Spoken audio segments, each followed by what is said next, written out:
नमस्कार विद्यार्थी मित्रांनो, मी प्राध्यापक नागनाथ मनुरे, श्री शिवाजी महाविद्यालय राजुरा अर्थशास्त्र विभागाच्या वतीने आपणा सर्वांचं स्वागत.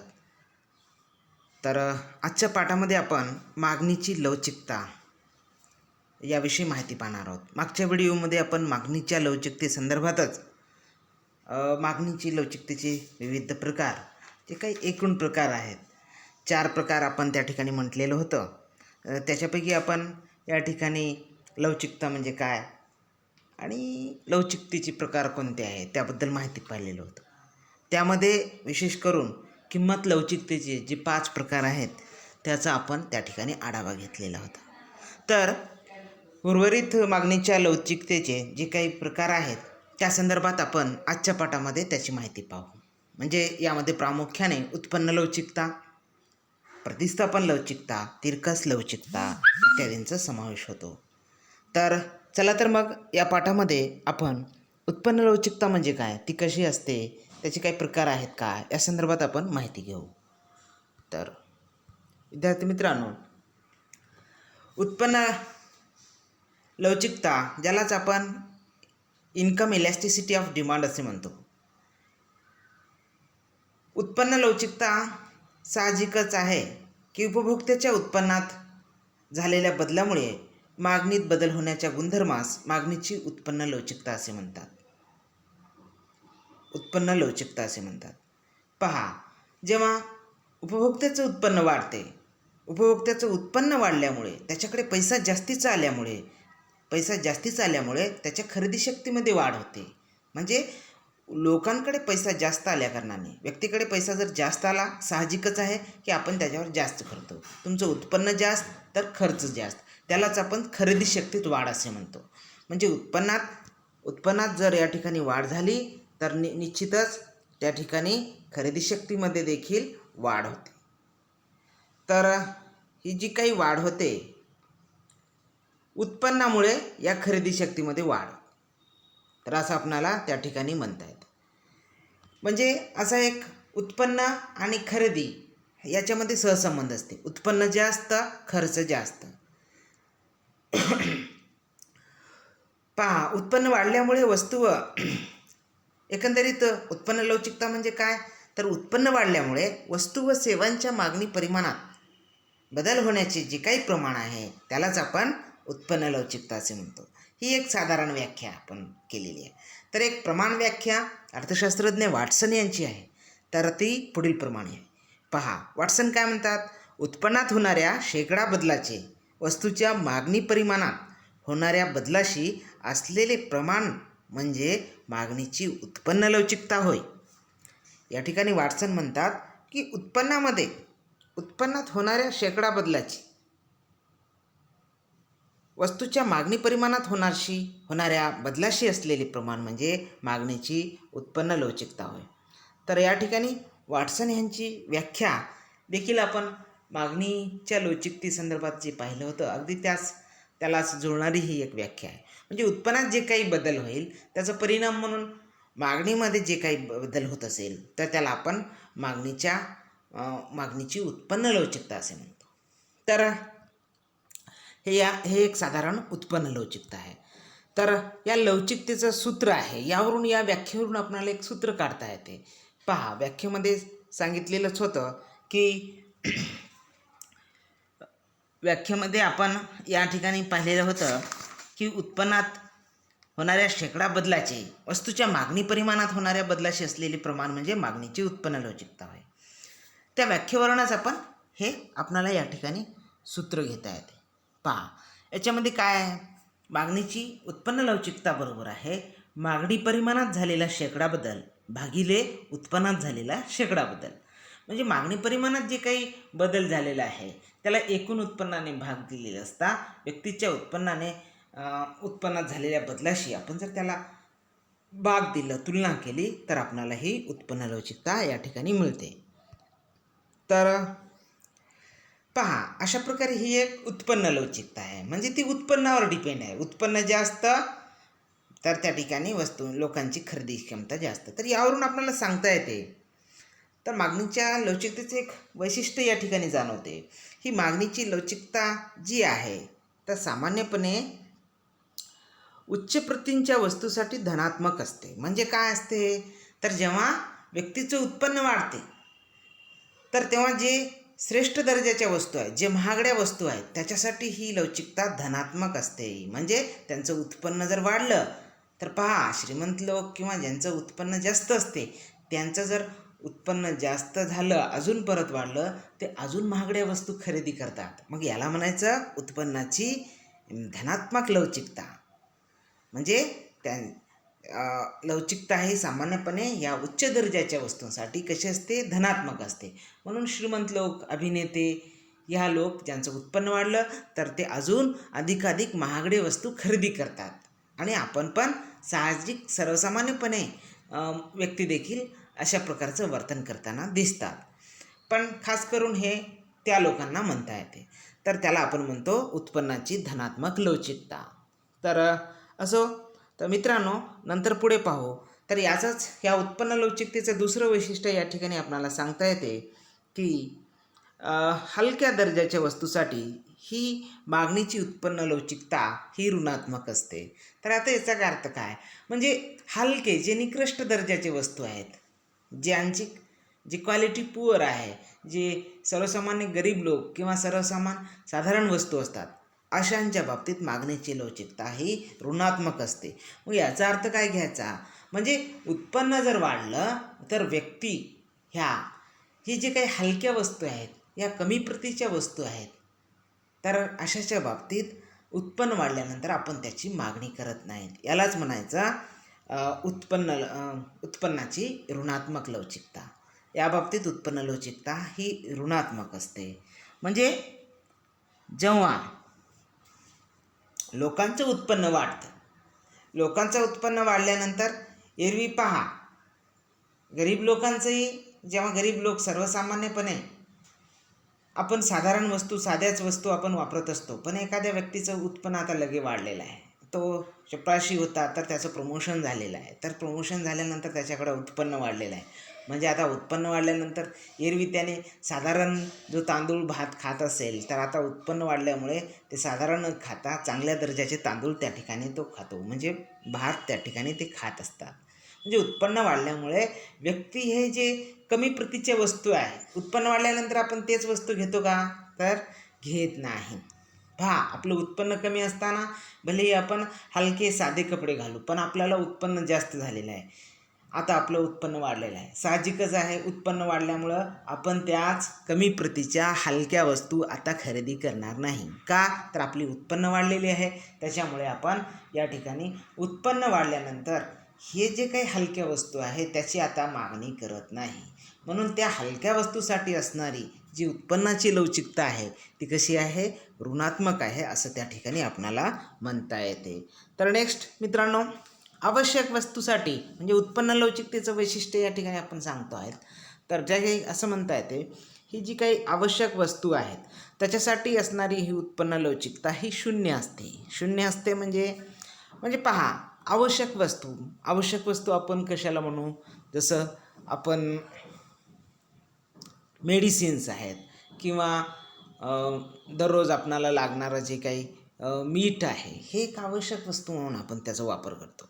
पहा, याच्यासाठी याचा अर्थ असा आहे, तुमचं उत्पन्न वाढो का कमी हो, तुमचं उत्पन्न भलेही वाढलं, आवश्यक वस्तू जे मीठ आपण भाजीमध्ये दररोज टाकतो स्वयंपाकामध्ये, ते उत्पन्न कितीही वाढल्यानंतर किंवा उत्पन्न जर वाढलंही नाही तरी देखील आपण त्याचा तेवढाच वापर करतो. महिन्याला जेवढं मीठ लागते घरामध्ये, दररोज जेवढं भाजीत मीठ टाकतो तेवढंच टाकतो.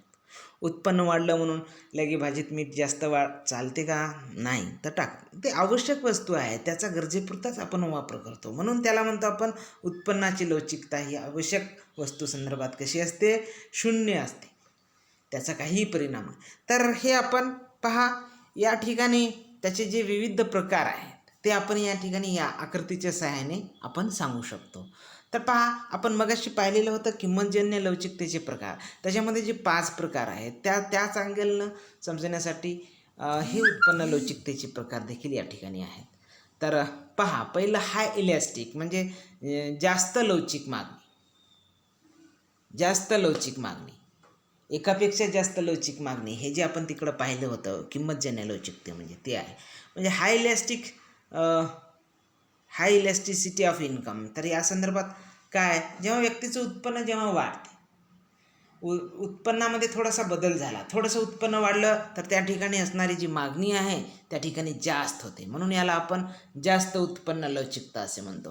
म्हणून पहा या ठिकाणी हा जो पहिली या ठिकाणी हे आकृती आहे हाय इलॅस्टिकची, याच्यामध्ये इथं दिलेला आहे हा जो उत्पन्न दर्शवणारी ही जी रेषा आहे, आणि या ठिकाणी या साईडला इकडं इन्कम दर्शवलेलं आहे या OY अक्षावर, OY अक्षावर इन्कम, तर OX अक्षावर या ठिकाणी मागणी दर्शवलेली आहे. तर यावरून आपल्याला लक्षात येते, तर हे मागणी आहे आणि इकडं उत्पन्न आहे. तर असं, तर या ठिकाणी थोडंसं उत्पन्नात थोडा बदल झालेला आहे, तर मागणीत जास्त बदल झालेला आहे, म्हणून याला म्हणतो आपण जास्त उत्पन्न लवचिकता. अगदी त्याचप्रमाणे पहा या ठिकाणी युनिटरी इलॅस्टिक दर्शवलेलं आहे, म्हणजे एकक लवचिकता. एकक लवचिकता आपण मगाशी पाहिलेलं होतं.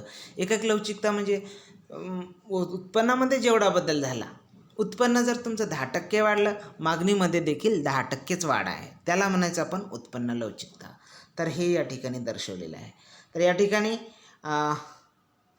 ह्या OY अक्षावर हे आहे उत्पन्न, आणि ह्या OX अक्षावर इथं मागणी दर्शवलेली आहे.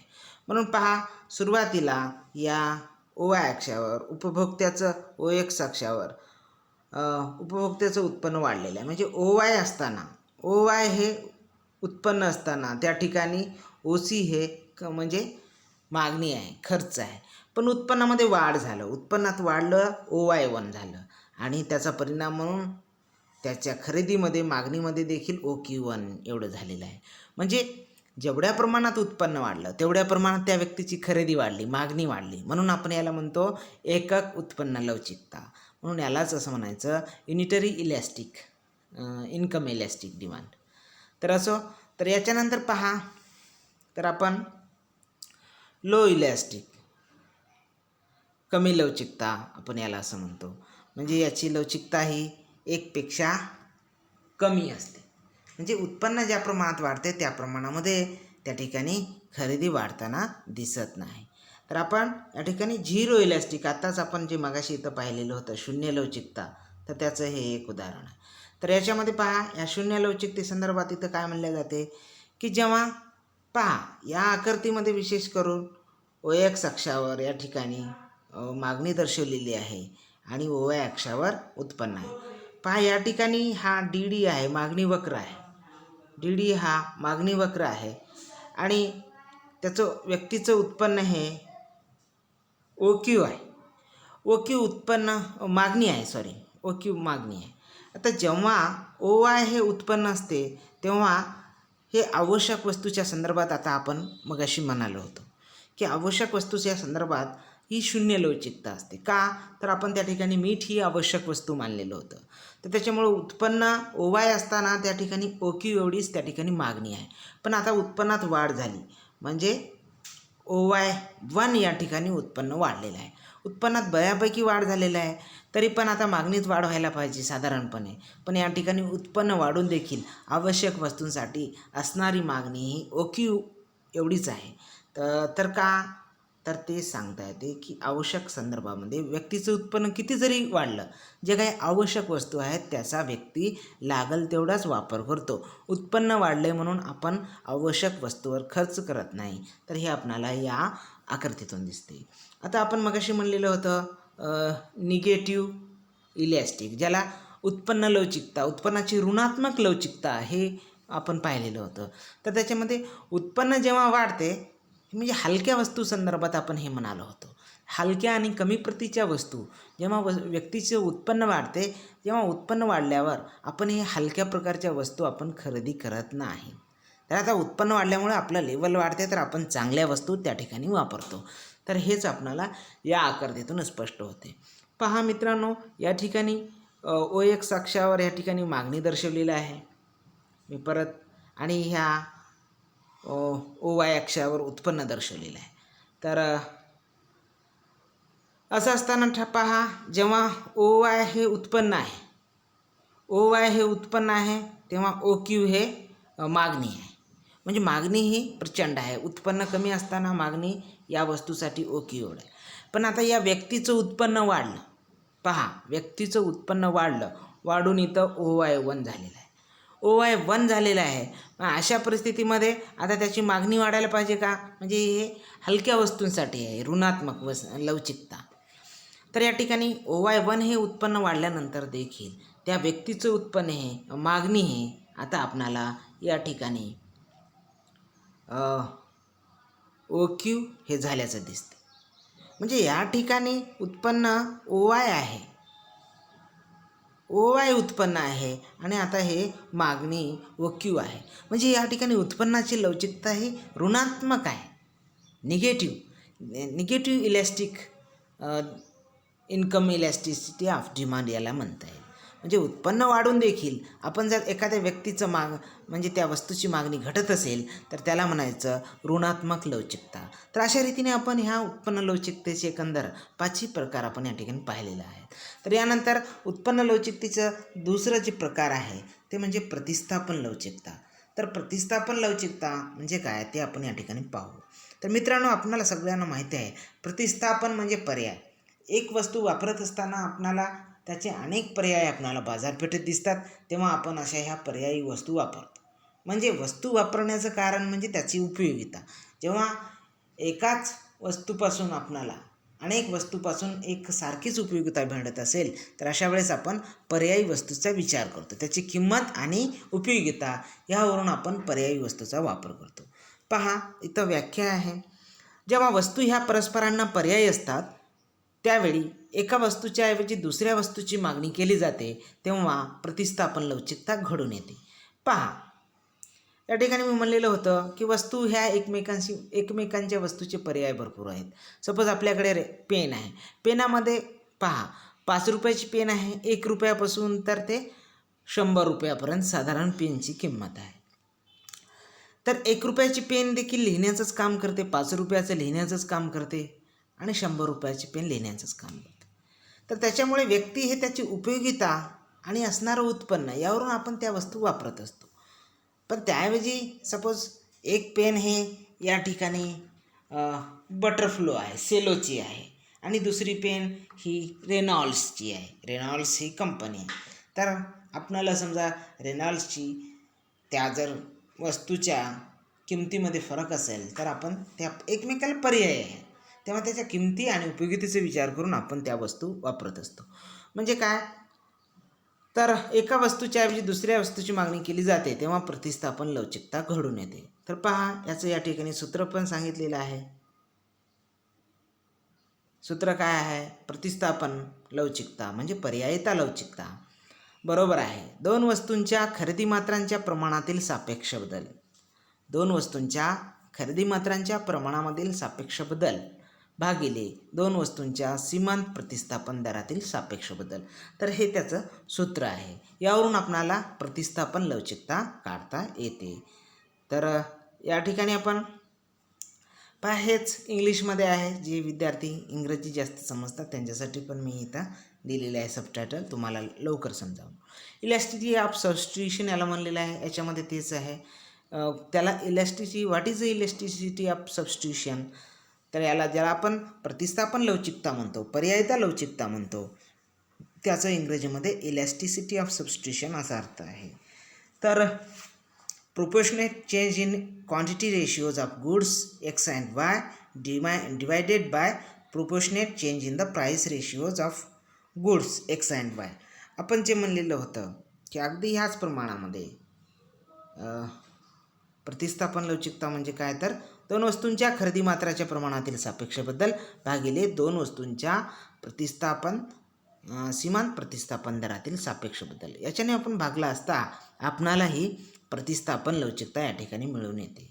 तर अशा पद्धतीने प्रतिस्थापन लवचिकता आपण या ठिकाणी पाहिली.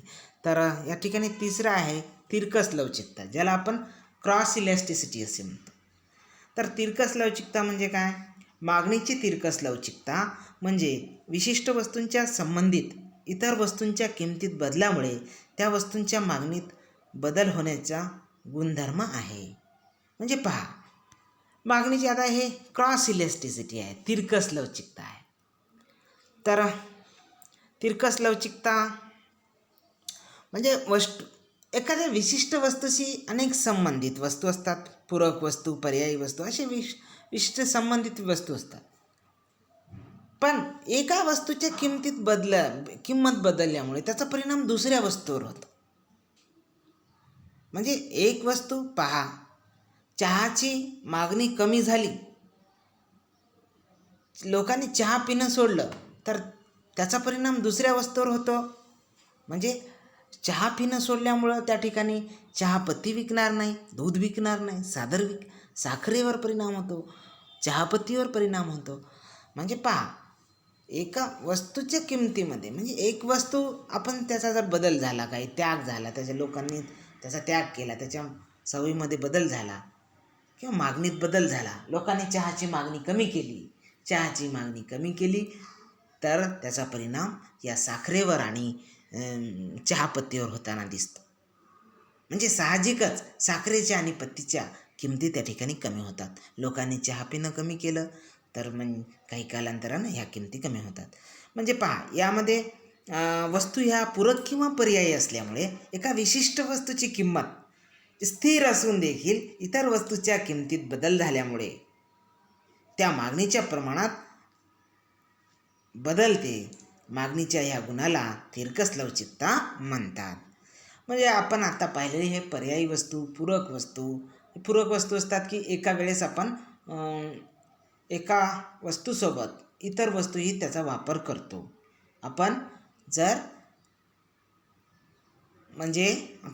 चहा बनवत असू, चहा बनवताना आपण त्याच्यामध्ये साखर टाकतोच.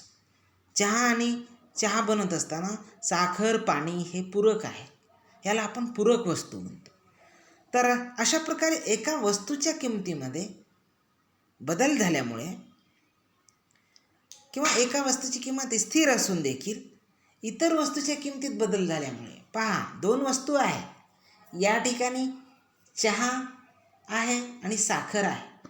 आता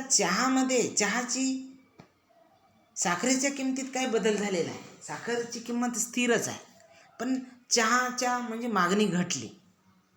मग चहाची मागणी घटल्यामुळे चहाच्या किमती कमी होतात, पर्यायाने साखरेच्या किमती पण त्या ठिकाणी कमी होतात. का?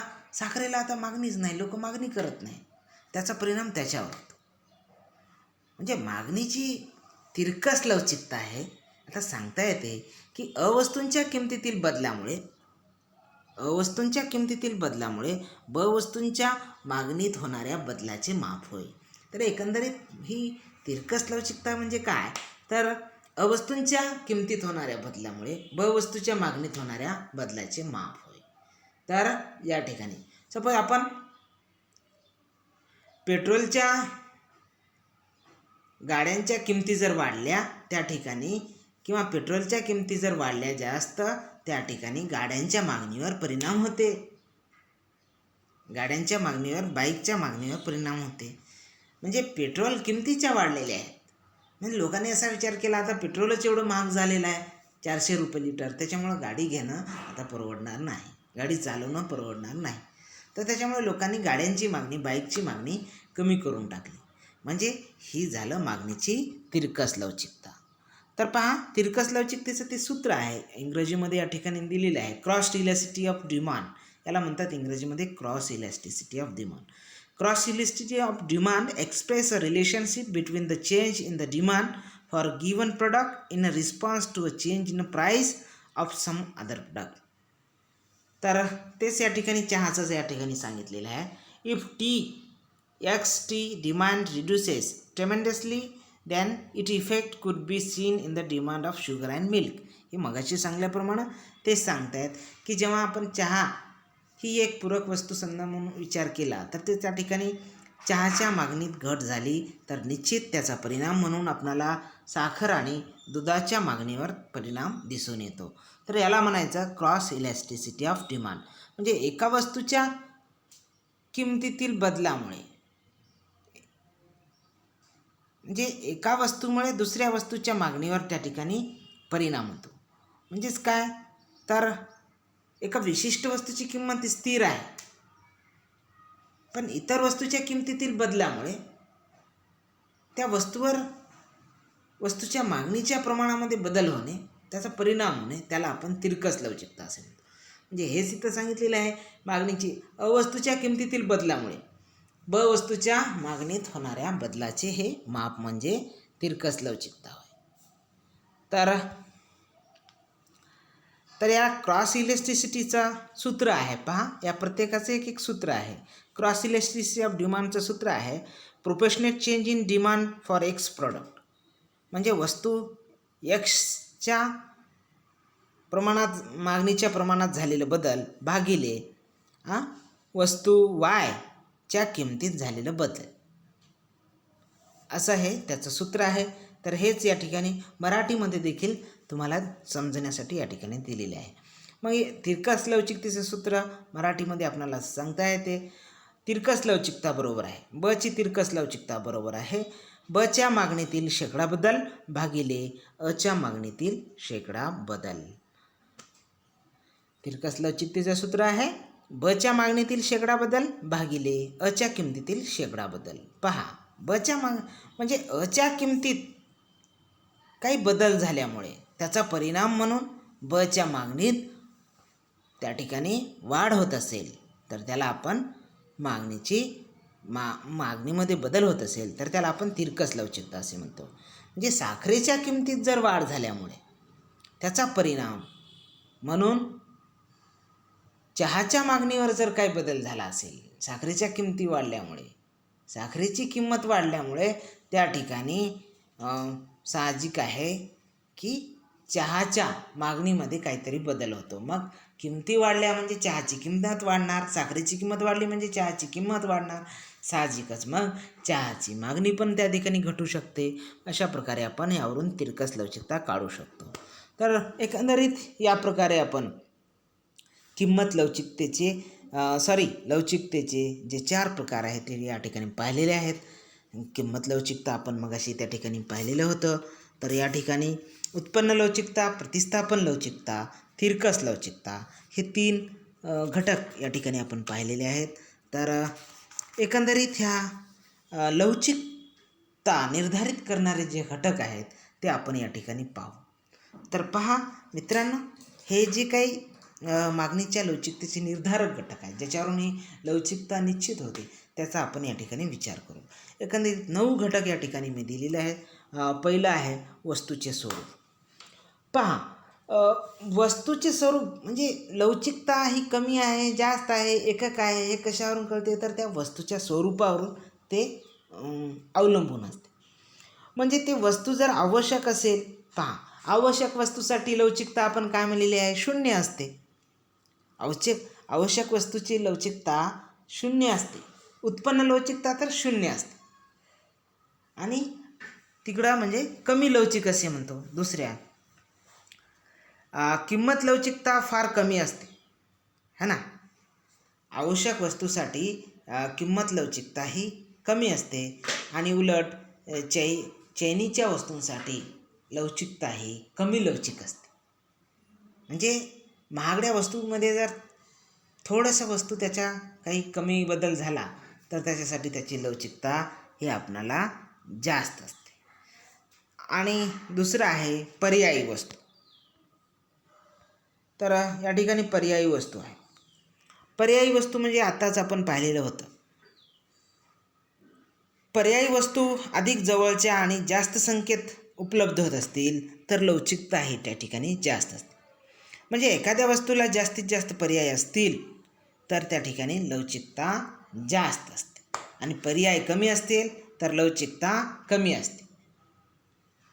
तर हे आहे. तर तिसरा विविध उपयोगी वस्तू.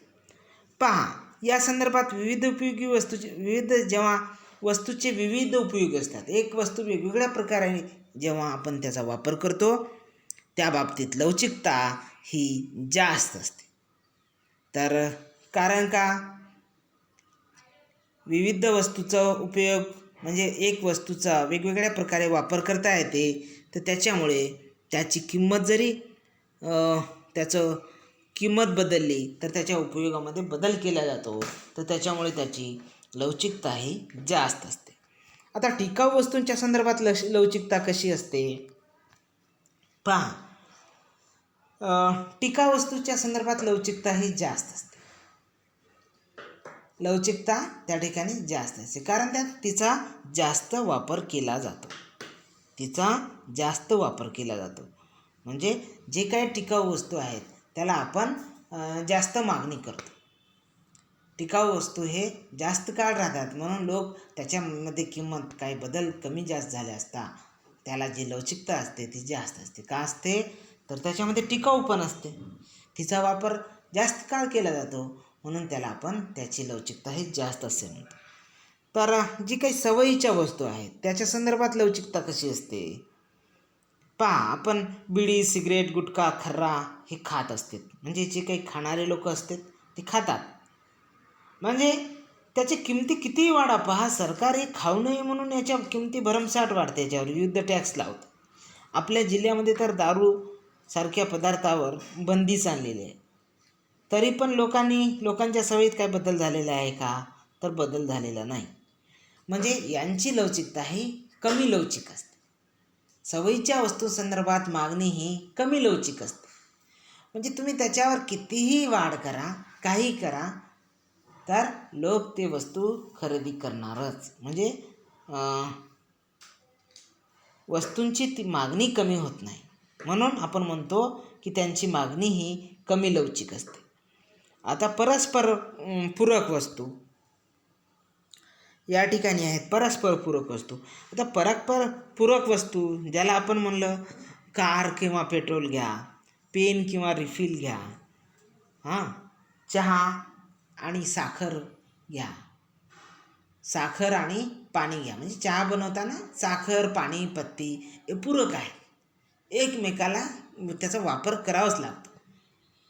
तर अशा या पूरक वस्तू संदर्भात मागणीची लवचिकता ही कमी असते. कारण पहा, एका वस्तूच्या मागणीत घट झाली असता त्या ठिकाणी जर असं म्हणलं कारच्या मागणीत घट झाली, लोक बाईक खरेदी करणं बंद केलं तर त्याचा परिणाम काय होईल, लोक पेट्रोल खरेदी करणार नाहीत. लोक चहा पिणं सोडून दिले तर लोक साखर घेणार नाहीत. म्हणजे पूरक वस्तूच्या संदर्भात मागणीची लवचिकता ही कमी असते असं आपल्याला त्या ठिकाणी म्हणता येते. आता पहा, नाशवंत वस्तू आहेत. आता नाशवंत वस्तूच्या संदर्भात लवचिकता कशी असते पहा. आपल्याकडे दूध, दही, भाजीपाला, असे मासे ही जे काय आहेत नाशवंत वस्तू आहेत, म्हणजे लवकर नाश पावतात. म्हणजे या वस्तूंच्या किमतीत नाशवंत वस्तूच्या संदर्भात मागणीची लवचिकता ही कमी असते. कारण काय, नाशवंत वस्तू आहेत, याची किंमत जरी कमी झाला तर मागणीमध्ये काही विशेष बदल होत नाही. म्हणजे यांना काही साठवता येत नाही, त्याच्यामुळे किमतीमध्ये जरी बदल झाला. आता भाजीपाल्याच्या किमती भयंकर स्वस्त झाल्या म्हणून काय लोक महिनाभराचा भाजीपाला खरेदी करून ठेवत नाही, त्याच्यामुळे जेवढं घ्यायचं तेवढं घेतात. म्हणून आपण म्हणतो की मागणीची लवचिकता ही नाशवंत वस्तूच्या संदर्भात कमी असते. तर नेक्स्ट आपण म्हणतो किंमत पातळी. आता पहा, वस्तूच्या किमती जेव्हा मोठ्या प्रमाणामध्ये वाढतात, किंमत पातळीमध्ये जेव्हा वाढ होते तेव्हा लवचिकता कशी असते पहा. सर्वसाधारणपणे जास्त आणि मध्यम किमतीला मागणीची लवचिकता जास्त असते. आता किमती फार कमी होत असल्यास त्या ठिकाणी लवचिकता ही मंद असते. तर असं आपल्याला त्या ठिकाणी सांगता येतं. तर कालावधीच्या संदर्भाने जर आपण विचार केला तर त्या ठिकाणी कालावधीच्या संदर्भात लवचिकता कसं असते हे जर म्हणलं तर आपणाला अल्पकाळामध्ये कमी लवचिकता असते आणि दीर्घकाळामध्ये जास्त लवचिकता असते असं आपणाला म्हणता येते. तर साधारणपणे या ठिकाणी आपण अशा प्रकारे मागणीच्या लवचिकतेचे निर्धारक घटक काय आहेत ते आपण या ठिकाणी पाहिलेलं होतं. तर पुढे आपण मागणीच्या लवचिकतेचं या ठिकाणी महत्त्व पाहू. म्हणजे हे लवचिकता कशासाठी काय महत्त्वाचे आहे, याचा काय उपयोग होतो, तर हे या ठिकाणी पाहू. तर मित्रांनो, लवचिकता ही संकल्पना अतिशय महत्त्वाची आहे. तर हे तुमच्या लक्षात आलंच असेल. तर याचा पहिला याचा कुठे उपयोग होत असेल तर एखादी कारामध्ये मक्तेदार जेव्हा असते, जेव्हा एखाद्या मार्केटमध्ये एकच विक्रेता असतो, तर हा विक्रेता काय करतो, मागणीची लवचिकता ध्यानातच घेऊन, म्हणजे वस्तूच्या मागणीची लवचिकता लक्षात घेऊन त्या वस्तूची किंमत ठरवतो. पहा, जेव्हा वस्तू करता असणारी मागणी कमी लवचिक असेल तर त्याची किंमत जास्त होते. आपण आता पहा, ते गुटख्याचं उदाहरण दिलेलं आहे. गुटखा खर्रा याची मागणीची लवचिकता कमी आहे. म्हणजे किमती कमी झाल्या काय जास्त झाल्या काय त्याच्या लवचिकतेत काही बदल होत नाही. लोक खरेदी करतातच. म्हणजे खर्रा घ्या, दारू घ्या, याच्या किमती कितीही वाढवा, म्हणजे त्याची मागणीची लवचिकता कमी आहे. म्हणजे ते लोक त्याची ती मागणी करणारच. त्याच्या किमतीचा त्याच्या मागणीवर फरक पडत नाही. अशा वेळेस म्हणजे जे काही मक्तेदार आहे, एकाधिकार आहे, तर तो विक्रेता अशा ह्या कमी लवचिक असलेल्या वस्तूच्या किमती जास्त ठेवतो आणि ज्याच्या जास्त लवचिकता आहे त्याच्या किमती त्या ठिकाणी कमी ठेवतो. म्हणजे साधारणपणे मागणीच्या लवचिकता ध्यानात घेऊन हा विक्रेता त्याच्या किमती ठेवत असतो. म्हणजे पहा, दुसरं कर ठरवत असताना पहा, सरकार जे काही कर टॅक्स लावते आणि ते टॅक्स लावत असताना तर वस्तूची उगाच सरकार पहा कोणत्याही वस्तूच्या किमती जास्त ठेवत नाही. तर त्या वस्तूला असणारी मागणीची लवचिकता लक्षात घेऊनच त्या ठिकाणी कर टॅक्स लावले जाते.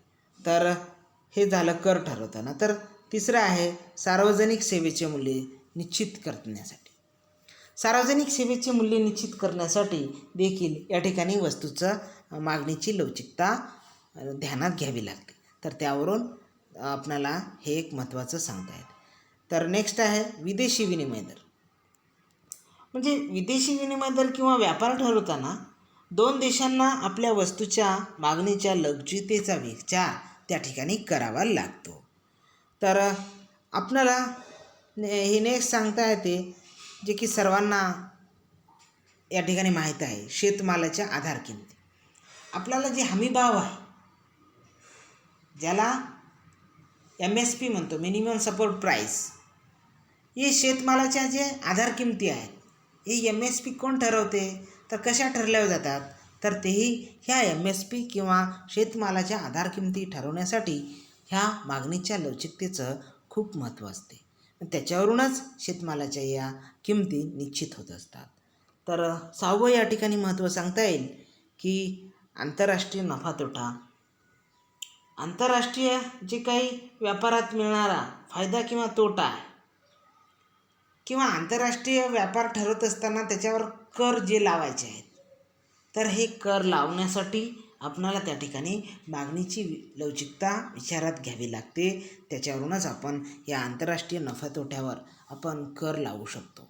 तर अशा अनेक प्रकारे ह्या लवचिकतेचं महत्त्व या ठिकाणी आपणाला सांगता येते. तर आजच्या ह्या लेक्चरमध्ये एवढंच, पण पुन्हा भेटूया पुढच्या लेक्चरमध्ये.